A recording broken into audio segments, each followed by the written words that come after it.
Alors, bonjour à tous, salam alaikum à ma communauté, mais je m'adresse ici à tout le monde puisque je vais vous parler des procédés de manipulation qu'on peut trouver dans les médias et dans les discours des politiciens.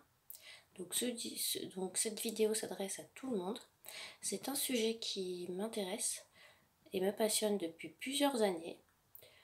Donc ce sont mes réflexions personnelles. Auquel j'ai pensé en regardant les médias, en écoutant aussi les discours des politiciens. Donc le but c'est vraiment la liberté de penser, et donc pouvoir repérer les procédés de manipulation, pour justement pouvoir conserver notre liberté de penser. Bismillah, je lis ce que je vous ai écrit, ce que j'ai écrit. Donc la redondance exagérée de certaines opinions par rapport à d'autres est le premier moyen utilisé pour manipuler la pensée humaine dès l'enfance. Pour donner un exemple, l'idée selon laquelle l'homosexualité est normale prédomine. Les avis contraires sont minoritaires, voire réprimés par la loi. A contrario, certaines informations sont très peu disponibles ou difficiles à se procurer. Pour donner un exemple, on a la contribution des musulmans dans l'histoire des sciences, qui n'est disponible que dans les documentaires de nuit, à l'heure où tout le monde, où la plupart des gens dorment, ou alors dans certaines librairies spécifiques. Les fake news, les publications controversées, supprimées sur les réseaux sociaux, illustrent aussi comment l'information est surveillée et comment la censure est utilisée comme procédé de manipulation. Bien sûr, l'argent joue un grand rôle dans la disponibilité de l'information. Les idées des plus fortunés circulent donc plus rapidement, qu'elles soient pertinentes ou non.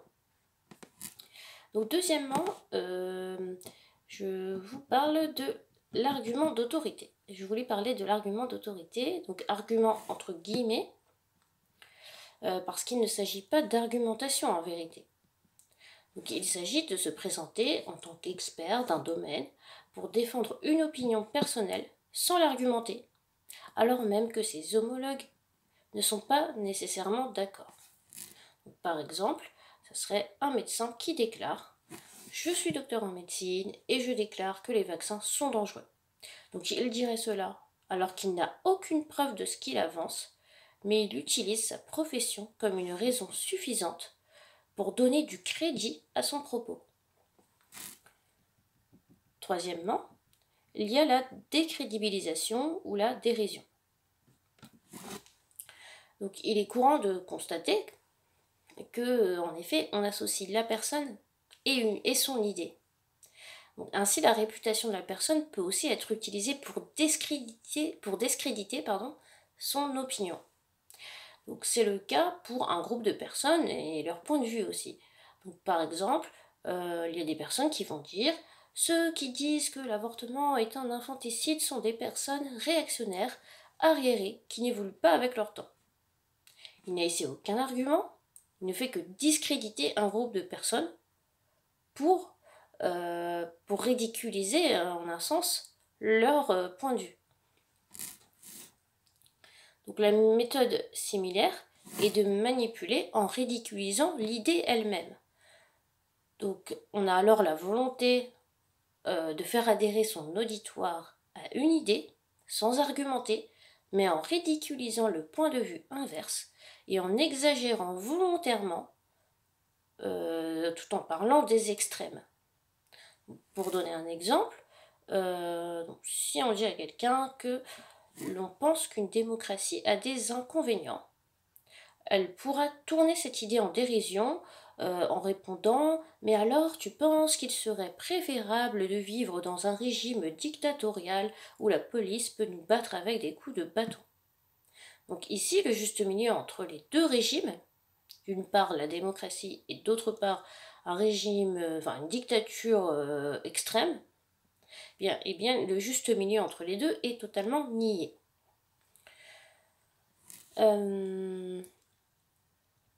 Et donc, on en arrive au quatrième procédé dont je voulais vous parler. Donc un procédé de manipulation très répandu est de flatter ses interlocuteurs pour les inviter à adhérer à son assertion. Donc ce sont les phrases du type toute personne intelligente sait cela. Donc justement pour inciter les personnes à prouver, entre guillemets, qu'elles sont bien intelligentes en considérant les propos avancés comme véridiques. Et ça coupe les ailes de l'esprit critique. Dans ce mode de pensée, douter, c'est remettre en cause son intellect. Voilà l'ironie de cet artefact manipulatoire, de la flatterie. Et du coup, on a aussi la dissuasion. Donc voilà, donc là, c'est plutôt insinuer que seule une personne insensée peut croire à une certaine hypothèse, justement pour dissuader d'explorer cette hypothèse. Donc j'avais un exemple plus concret, et d'ailleurs en lien avec les actualités du moment. Donc le vendredi dernier, le 17 avril, un porte-parole du ministère chinois des Affaires étrangères, Zhao Lijian, a rejeté les accusations américaines qui visaient l'Institut, c'est-à-dire le laboratoire P4 de Wuhan.